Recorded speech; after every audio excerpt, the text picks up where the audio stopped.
Right, everybody. It is 5 o'clock. Thank you, everybody, for joining us today. I'm just going to give a few minutes, 1 or 2 minutes for people to come in.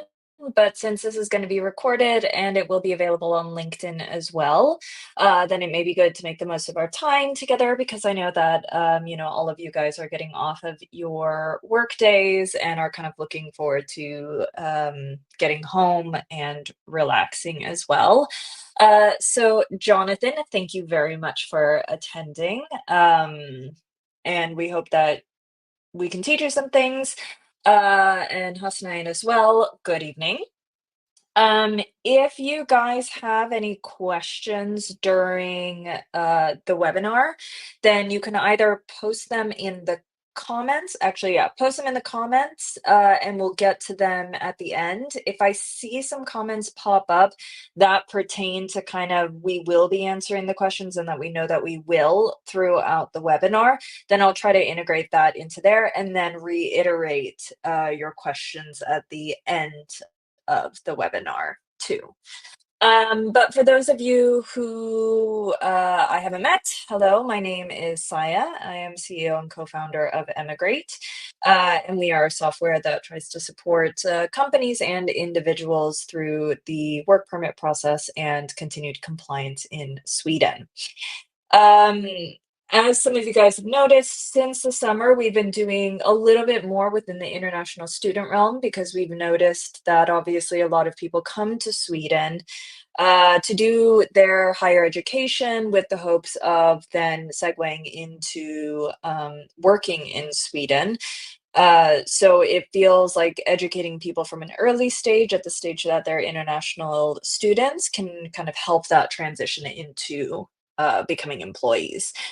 The reason that we actually picked this specific webinar topic was because we put out a um, not a quiz, a feedback last week to see kind of which of four topics were people interested in, and by a very, very narrow margin, transitioning from a Swedish student to a work permit came in as the winner. The other three topics then will spread out over subsequent webinars as well.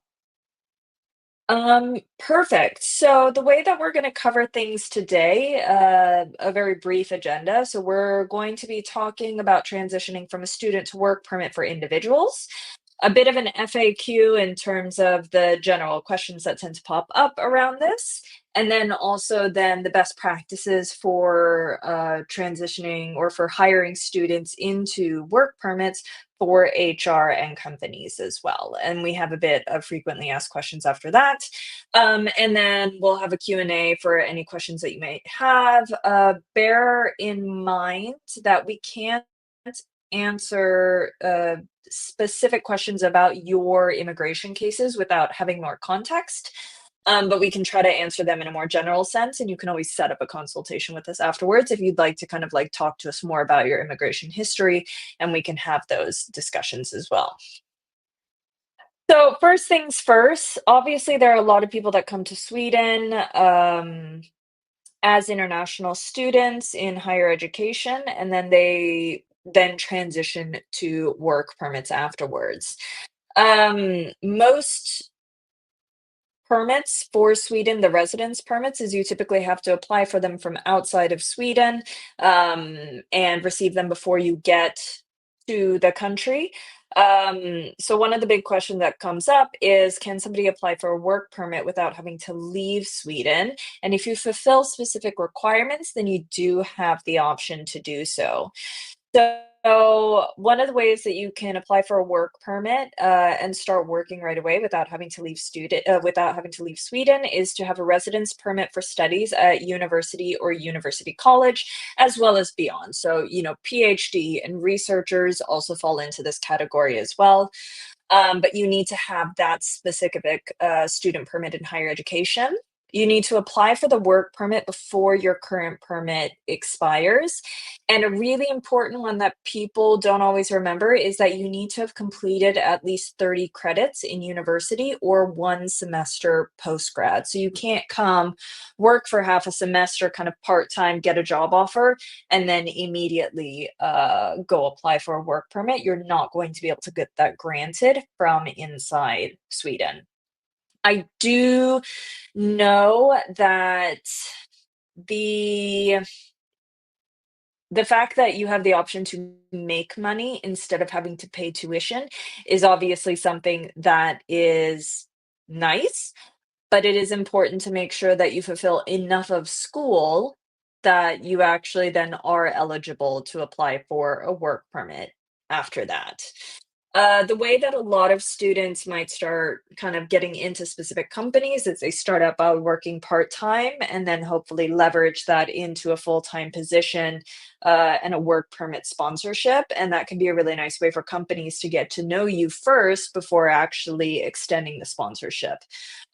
Because sponsoring work permits is something that, a lot of companies do have to think about because there are additional requirements that they have to fulfill in order to do it correctly. And so getting to know you first as a student, where you are still allowed to work on a student permit, gives that opportunity for both of you to get to know each other and to kind of help you push your case for sponsorship for a work permit. It is important to know that there's obviously risks with anything. There's risks with any decision that you make, but there are risks when it comes to transitioning from a student permit to a work permit. One thing that we noticed a lot in light of layoffs that have happened recently is that Swedes have the option of, if they go through a layoff, they have the option to obviously go back to school. They can upskill themselves, they can kind of learn new things, and they can spend that time where they're unemployed um, going back to school, getting re-educated, but also getting a stipend for that education. Now, if you hold a work permit, you do not have that option. So you cannot go back to university at an undergraduate or graduate level from inside Sweden after you've been laid off. Both of those options require you to apply to school, get in, pay the tuition, leave Sweden to apply for your student permit again, and then come back to Sweden. If you decide to go to school for your PhD or as a researcher, for those options, you can apply for those permits from inside Sweden after you've gone through a layoff or after you leave your job, but you don't have the option to go back for undergraduate or graduate education from inside Sweden. So that's not a way to extend your time. Um, Additionally, you are responsible for making sure you have the right to work. So even when you start working part-time, the company should be asking you, do you have the right to work? And you need to actually show that. This can be done through showing your residence card or through your decision letter. Now, on your residence card, it will actually say there, may work on the backside. In Swedish, it would be får arbeta. And if it says that, you're allowed to work. If it doesn't say that, or it says you're not allowed to work, then you're not allowed to work in Sweden, even part-time as a student. Typically, if you're in school full time, then for over a certain amount of time, then you're allowed to work. But let's say you're just over in Sweden as an exchange student, there's a chance that you're not actually legally allowed to work. So you need to make sure that you check that before you start pursuing any of these options. And then also to be able to extend your student permit when you're still on a student permit. So in order to extend for your second year of your education, you need to have passed 30 credits as well. If you spend your entire first year so focused on finding yourself a job and sponsorship that you actually don't fulfill the credit requirements, then you are going to be stuck between a rock and a hard place because you don't have enough credits to extend your student permit and you don't have enough credits to actually apply for your work permit from inside Sweden. So if you are pursuing work, you're working on the side, and you're kind of trying to work as much as possible in order to leverage this towards sponsorship, it's really important that you don't actually neglect your education to the point that you don't qualify to extend your student permit and you don't qualify to apply for a work permit, because then you're undoing all of that work that you've done. Additionally, just because you can work as a student on a student permit, you still are required, and the company as well, you're not allowed to work past a certain number of hours. So there's strict overtime rules and things like that, that if you exceed those, then you will have problems in the future. So it's really important not to overwork to the point that you've either broken some rules or you've actually neglected your education to the point that you're not able to continue your education. In general, our recommendations for you as individuals, as students that are in Sweden for higher education that want to apply for work permits, um, you're not required to follow these. However, finishing your education and getting your degree gives you more options in case of layoffs, as well as when it comes to negotiating your salary, your work permit, different benefits that you can get. Obviously, having the degree is more helpful. I think all of us go into our first jobs not planning on getting laid off, but we do know that that's kind of the way the world is working right now. Layoffs do happen. When you are laid off on a work permit, you have 3 months or shorter if your permit is valid for a shorter period of time, but you have 3 months to find a new, job and have them sponsor your work permit, and that can be more difficult to do if you don't actually have that degree that you came to Sweden for. So I know that the incentive to continue paying for your education is low when someone's offered you the job. But if you're thinking about your long-term plans for yourself, you do need to actually consider how important that degree is going to be for you. You also should be tracking your working hours and have an understanding of the kind of working laws to make sure you don't exceed anything.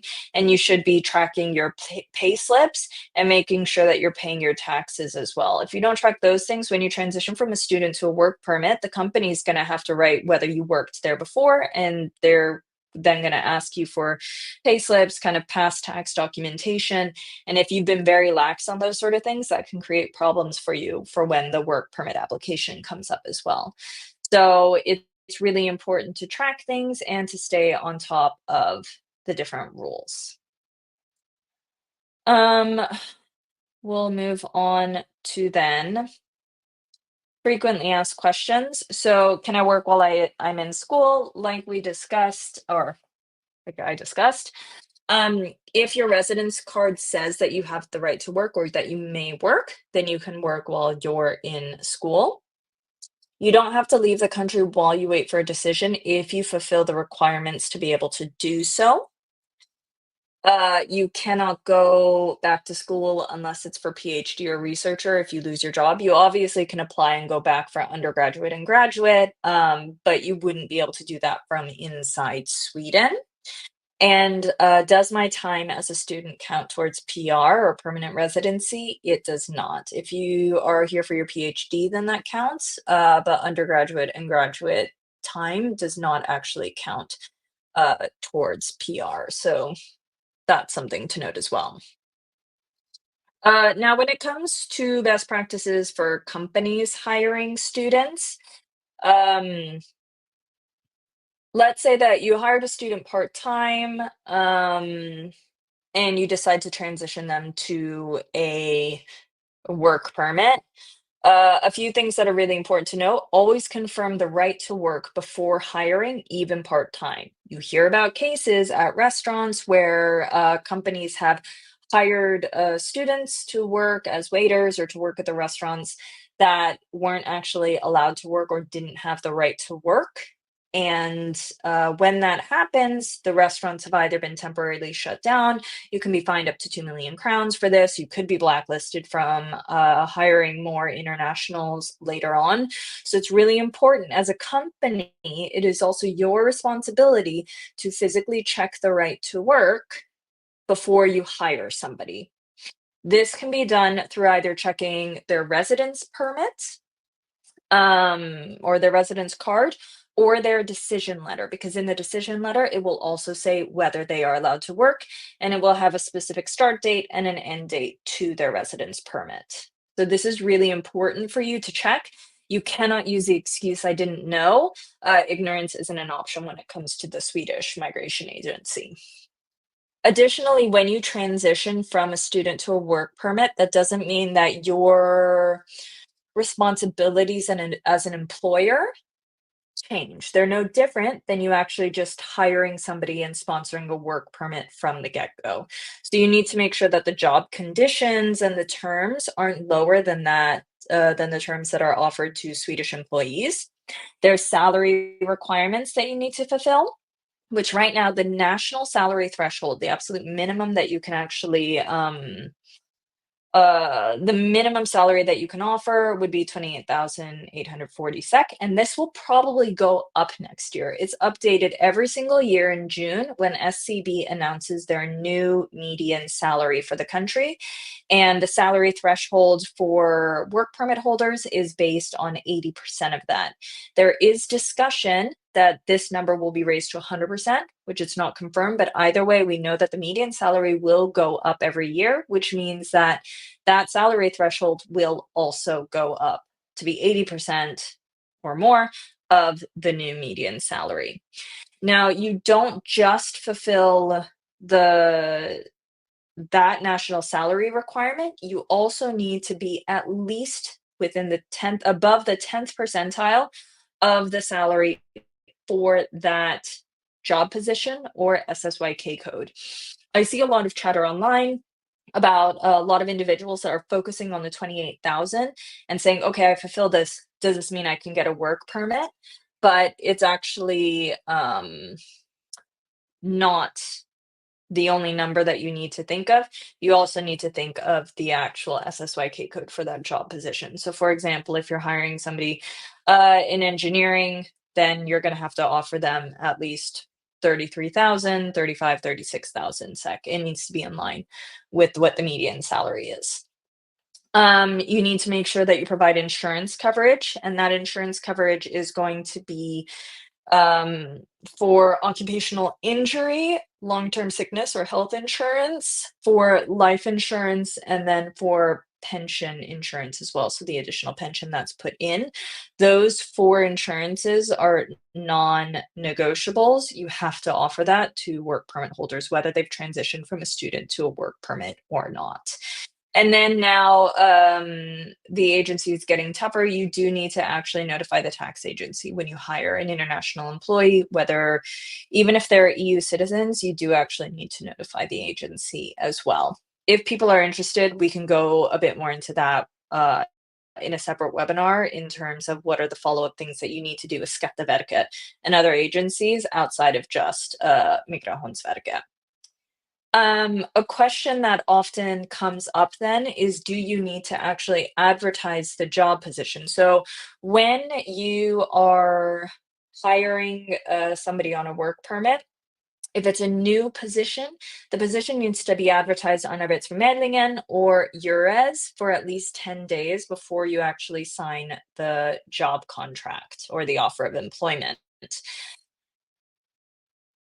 Technically, it's only for new positions, so you could potentially argue that since you hired them as a student, it's not a new position, and so you don't need to advertise. But if there's any changes in the job terms, like you hired them as part-time and you're transitioning them to full-time, if there's a change in their job title, any of those things, what may get you into trouble is the advertisement. So when in doubt, just advertise the position on Arbetsförmedlingen before you sign a new contract that sponsors their work permit, because in all likelihood, the terms of that person's employment has changed somewhat, whether that's a change in salary, change in benefits, change in job title, change in the hours that they're working. All of these things can increase the argument that an advertisement should be made to give the opportunity to Swedes and European citizens for that job position. So you should actually just advertise to be on the safe side. Those would be kind of the main things. Where to check the salary statistics? I can put that into the comments. You can find all of that at SCB, so the Statistics Bureau, and then you can type in different SSYK codes because each job position is assigned an SSYK code, and then that will give you the range. Um, According to the agency, they want to see a salary that's at least at or above the 10th percentile of that SSYK code. So that's something to keep in mind. And also calculate the fact that the ranges will go up and things like that. So it's good to like give yourself a little bit of breath with that one too, rather than just going for like absolutely that 10th percentile number. Um, so like we discussed, do we need to advertise the position if we sponsor a work permit? It's great, but I would say you should. Certainly if you're changing the job title, 100%. And that's one thing that's really important to know as well is let's say that you sponsor a work permit. So, and within the first 24 months, you want to offer them a promotion. You need to advertise before the offer of employment, you need to then apply for a new work permit for them because for the first 24 months, that person's work permit is tied to their occupation and to their employer. So if the occupation or job position changes, or even the terms of their work, what they're doing, if those sort of things change, then you need to apply for a new work permit, as well as for you, the individual. If you change companies within the first 2 years, whether you keep the same job position, you also need to then file a new work permit application. In the second 24 months, a person's work permit is tied to their occupation, but not the company or the employer. So at that stage, if an employee then changes companies, then you need to notify the agency and they need to confirm that the terms and requirements are all continuing to be fulfilled, but you don't need to file a new work permit. But if you ever do any sort of internal changes, if you offer promotions, whether in the first 24 months or the second 24 months, you always need to actually file a new work permit application.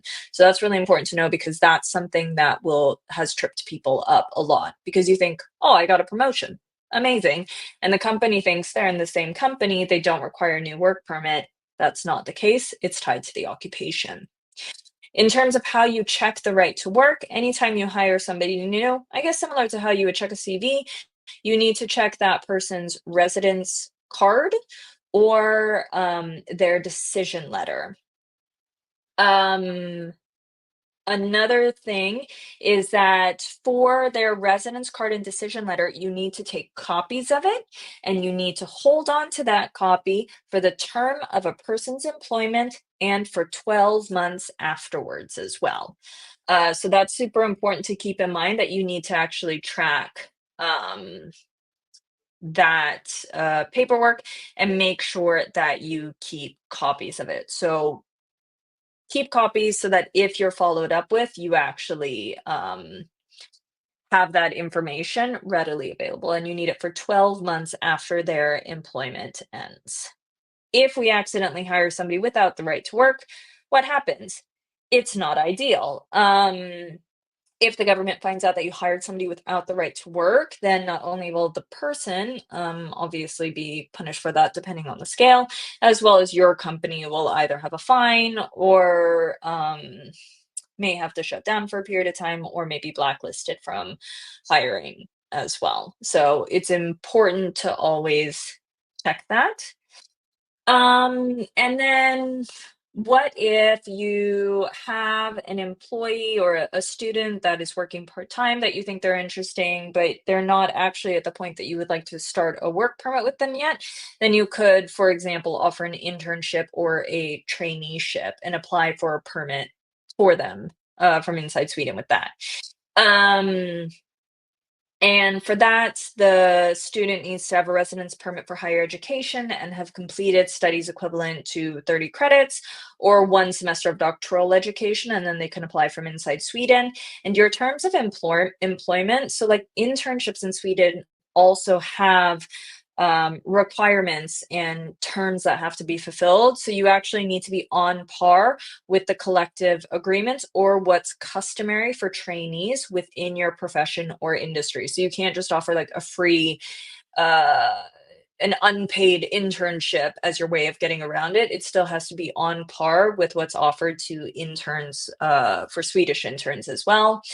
And then if then from there you decide to transition to a work permit, then you can apply from they can apply from inside Sweden, so they don't have to leave, as long as the application is submitted before the residence permit for the internship expires. So that's one way that you could do it if you feel that you didn't have enough time to get to know them for a work permit sponsorship, and you feel that they require additional training and internship as well. Then that is an option. But bear in mind, this is not going to be an unpaid internship, so please don't think of it as free labor.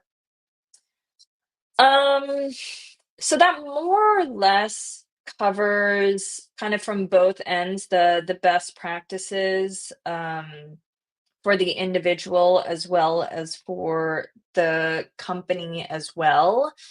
I'm gonna open it up if anybody has any questions, then feel free to put them into the comments. If a question doesn't actually come to mind right now, then you can also put it in and I'll try to answer everything tomorrow as well. So Hasnain, you say for degree thesis jobs, are they paid and how much is the payment range by companies?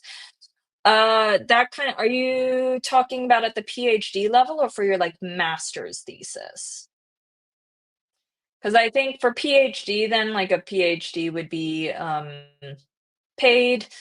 Uh, for degree thesis jobs, I can't. Let me take a look at that because I don't actually know what the payment range for this would be. Because I think that's also on agreements that companies have with universities and things like that. So I'm not 100% sure on that one, but I can get back to you uh, tomorrow on that one. But typically for like a thesis job, that wouldn't necessarily be a work permit, I don't think. That would be more included into your education itself unless a separate agreement is made.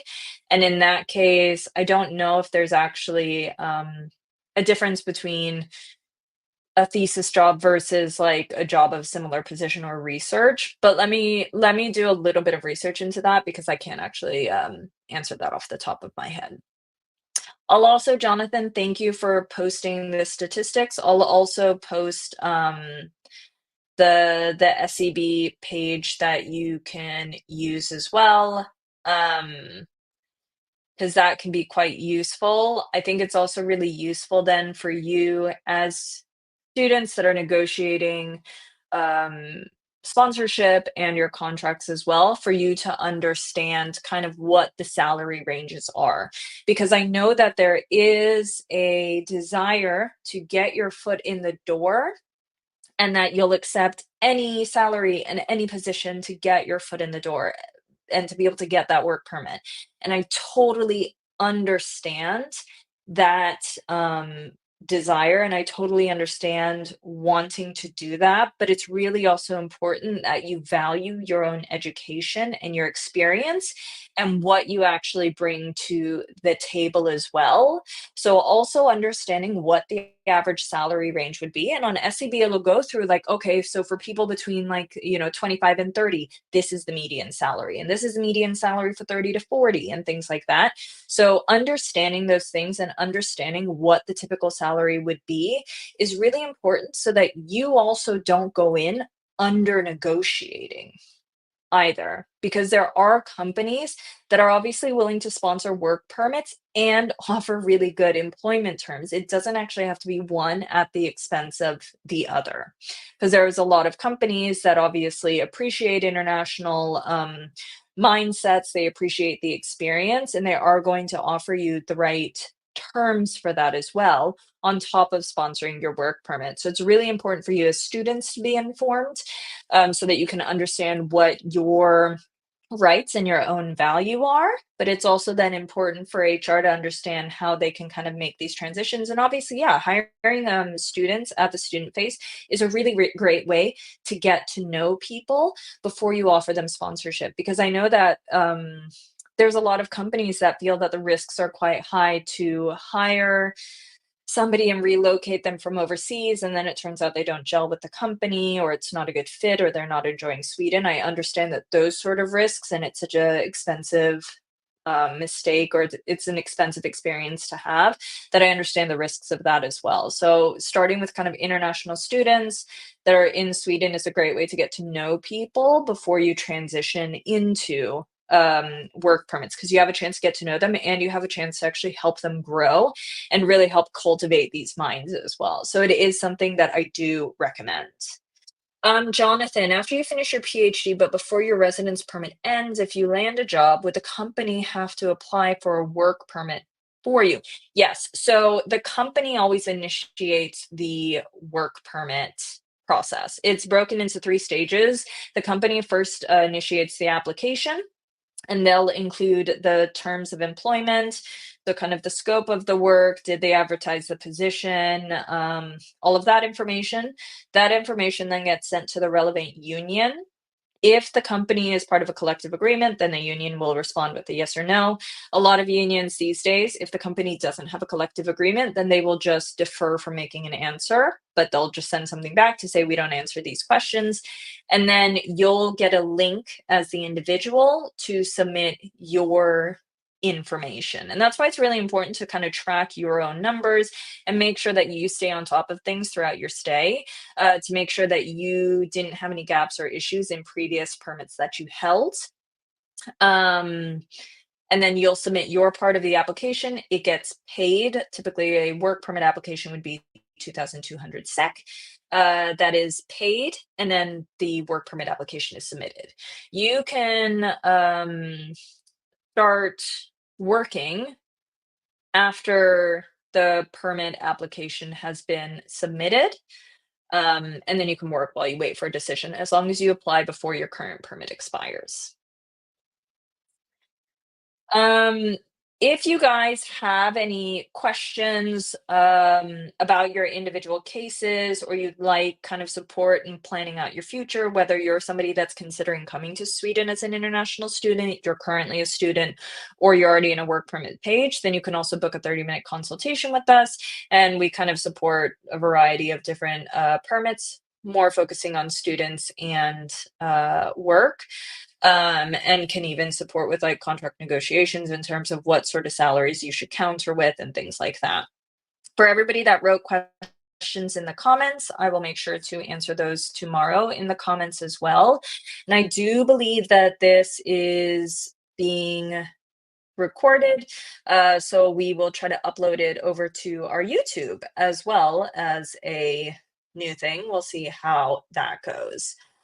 Jonathan, would you say it's best to apply for jobs at large firms that have already gone through the process, and would we point smaller firms to emigrate to help with the process? It's up to you really about who you want to work with. Large firms a lot of times do have internal relocation departments, and they're quite accustomed to doing these processes. So that is a great option to go with. I'm not 100% sure what you're researching or what your PhD is on. So I can't say on that, but that can be a great option for you. But also smaller companies, especially companies that are owned by immigrants or internationals, tend to be more open to hiring other internationals, especially kind of within the tech and engineering realm as well. Um, we are going to be launching our new software in 2.5 weeks, that companies can use to assess right to work, and we can do ID verifications. They can invite new employees into the software to upload their documents and kind of track things. And we're trying to keep it affordable, so that small companies don't feel an additional barrier to hiring internationals. So that is something that we can support with as well. When it comes to our consultations, we support individuals and companies.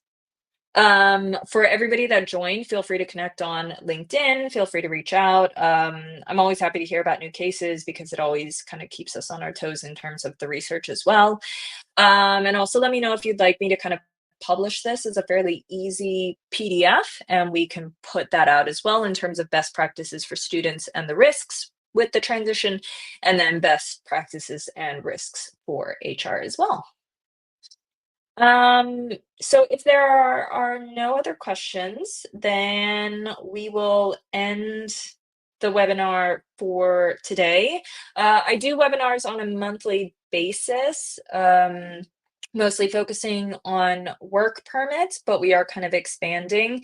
If you guys have any topics that you would like us to cover, feel free to reach out as well and make sure to follow us. We try to come out with new blog posts with best practices at least once every 2 weeks, and other information as well. So thank you so much for joining us tonight. I hope you have a good evening. I hope you have a great Halloween tomorrow for those who celebrate it, and don't eat too much candy. And we will catch you in the next webinar. Thank you guys. Bye.